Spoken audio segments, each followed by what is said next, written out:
Hello, all you nice people out there. My name is Mary Hopkins Waite. I was a typical woman, wife, and mother of the 19th century. Now, while the suffragettes were out blazing trails for women's votes, new religions were springing up everywhere, and people were making great sums of money in lumbering, mining, and railroads, all within the boundaries of New York State, I had few lofty goals. From the time of my birth on September 2nd, 1836, in Swanton, Vermont, men controlled my life. Around 1850, when I was a very young girl, my father, Heman Hopkins, moved the family to Moreau, where we all worked in the family general store. Then Father branched off into the marble mining business at the Hudson River quarries. Our store catered to the needs of the miners, but we women ran that business while the men went off to the river to mine the black marble. As a young girl, I guess I had few dreams, except perhaps that a handsome young fairy tale prince would come along and sweep me off my feet. Well, that took a while, and I was ready for much less than a prince. When in 1865, my brother Stephen, who's also visiting here today, brought home his new best friend, William Augustus Waite. William was a nice young man and not at all unattractive, but he seemed much more interested in talking business and politics with my brother than in wooing me. But I could see that he was well off. And so I asked my brother if William was looking for a wife, and he said that William was looking at me. And I saw my opportunity.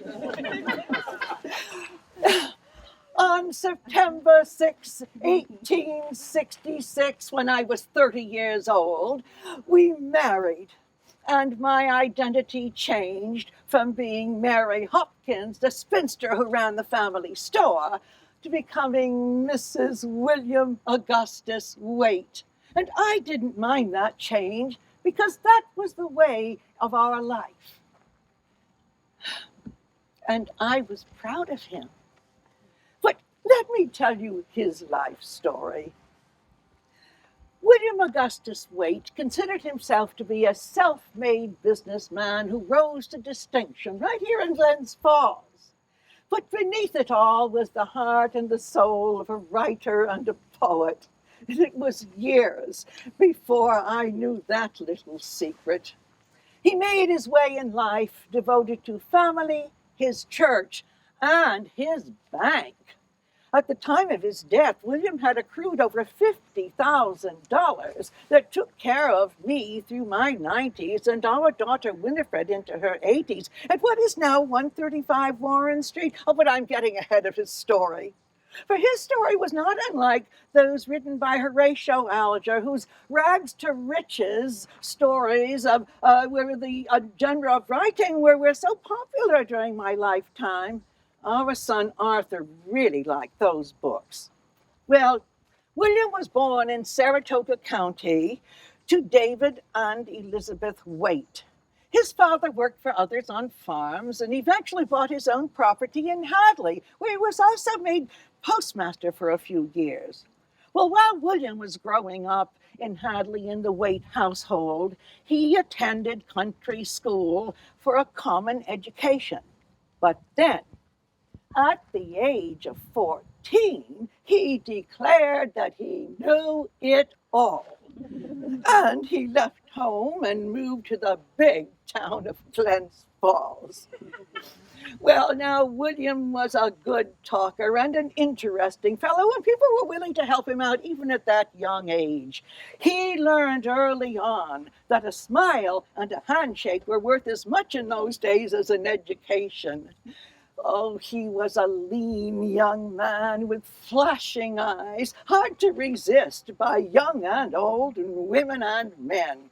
So it took him no time to get a position, and he went to work in William Fonda's store on Warren Street. Worked out well there, and then he moved on to the Glens Falls post office, and then in 1855, at the age of 20, he landed himself a position as clerk in the National Bank of Glens Falls, where he would work for the next 50 years. By 1859, he was promoted to teller, and 3 years later, he was made cashier. Now, cashier was a much more prestigious position in those days than it became later on. So now, William had a good income and prestige and power in Glens Falls, and money was highly respected in those days. William always said that he wanted to be able to provide for a wife and offer her and their children the high social status that was so important among the people of Glens Falls.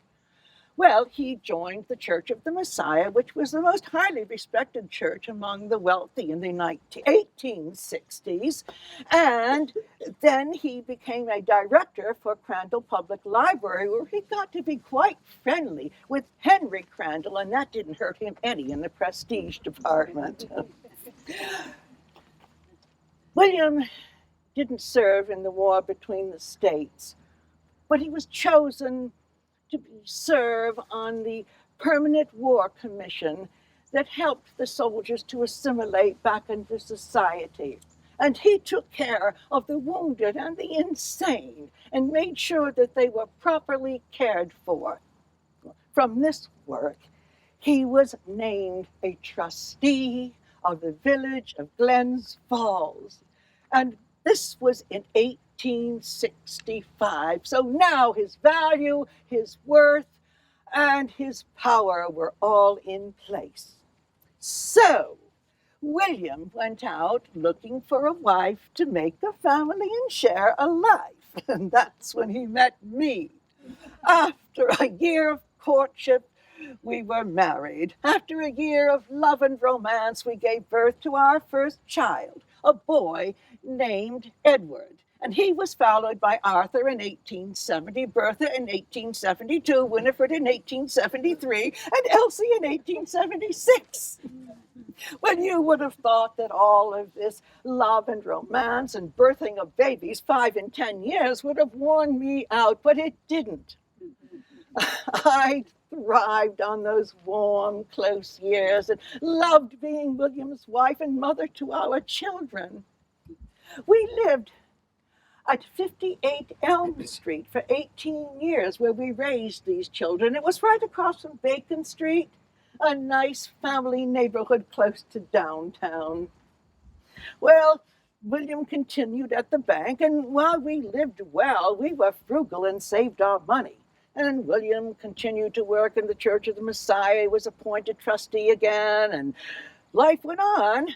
And then by 1889, Edward, Arthur, and Bertha were off on their own and successful members of society. So I asked William to build me a dream house over on Warren Street. It was number 79. It's now number 135, the red brick house right across from Oak Street near the Armory. We moved in there in 1889, and we had some splendid neighbors like McKee Wing, and my brother Stephen and his wife Lizzie moved in down at number 71, 4 doors down toward downtown. Oh, we felt so fancy and so up, and we felt so safe, and I became much more socially conscious. Well, by now, the bloom of love and romance was way off the gardenia. Oh, William Even though he was getting older, he showed no signs of slowing down. He served the city of Glens Falls as a trustee for the Crandall Estate, a trustee for the Glens Falls Academy just down the street, a vice president for the Glens Falls Savings and Loan, and directorships for the Glens Falls YMCA, the Glens Falls Insurance Company, and the Glens Falls Hospital. Anyway, he wasn't home much. In his older years, William enjoyed writing and fancied himself a poet. It was a soothing and introspective pastime that fulfilled a dream of a young man with a 7th grade education.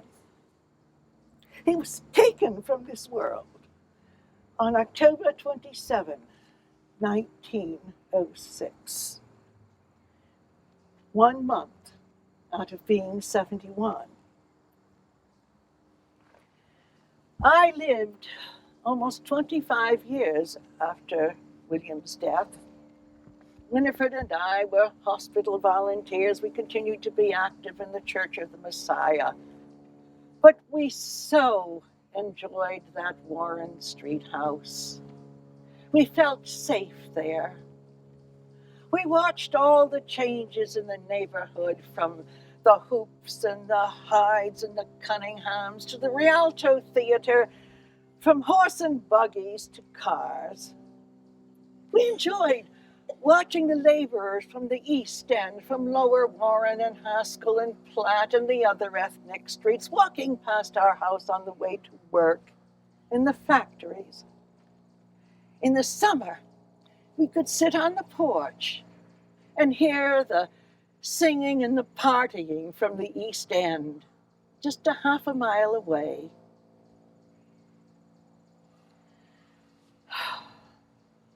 It was a good life. We didn't have to worry about finances for the rest of our lives. Should I have been more aggressive about women's rights? Should I have been more assertive? I never voted, but Winifred did, right up until the time of her death in the 1950s. I did what was right for the times and became Mrs. William Augustus Waite. We were happy. He was a good provider. We had social status. The children and I could have new clothes, opportunities. People looked up to us. If I had stayed working in the store or married a miner, what would have happened to me then? Would we have lived in a cold house without running water? Perhaps we would have been hungry. I made very good decisions for my life and lived better than most, with a wonderful, good husband and provider. And you have to know that I did love him very much. Thank you.